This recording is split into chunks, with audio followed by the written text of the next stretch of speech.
As far as I know, as far as I'm aware, to the best of my knowledge, මම දන්න තරමට, හෝ මම දන්න විදිහට, හෝ මගේ දැනුමේ හැටියට යන අදහස් මෙම යෙදුම් තුනෙන් ප්‍රකාශ වේ. Not to my knowledge, මම දන්න තරමට එහෙම නෑ, හෝ මම දන්න විදිහට එහෙම නෑ යන අදහස මෙම යෙදුමෙන් ප්‍රකාශ වේ. මෙම යෙදුම් ඉංග්‍රීසි වාක්‍යවලට යොදා ගන්නා අයුරු මෙම පාඩමෙන් ඔබට ඉගෙනගත හැකියි. As far as I know, as far as I'm aware සහ to the best of my knowledge යන යෙදුම් තුනට එක සමාන අර්ථයක් ඇත. මම දන්න තරමට, මම දන්න විදිහට, හෝ මගේ දැනීමේ හැටියට යන අදහස මෙම යෙදුම් තුනේ ඇත. උදාහරණ වාක්‍ය.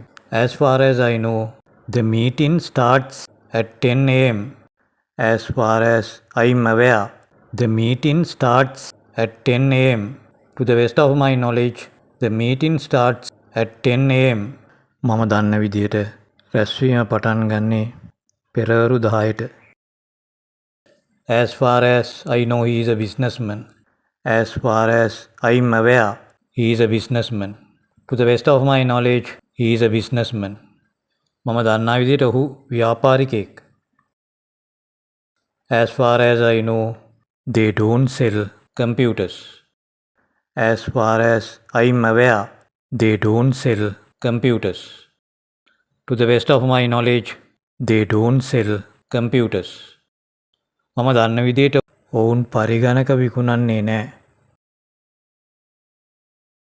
Not to my knowledge, මම දන්න විදිහට එහෙම නැහැ.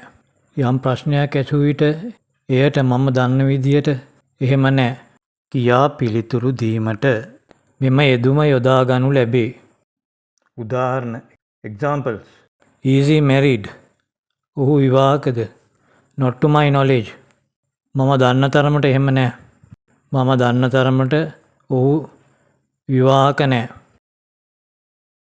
Are the buses on strike today? අද bus වර්ජනයක් තිබෙනවද? Not to my knowledge, මම දන්න තරමට එහෙම දෙයක් නැහැ. Is the office closed today? අද කාර්යාලය වහලද? Not to my knowledge, මම දන්න තරමට වහලා නැහැ.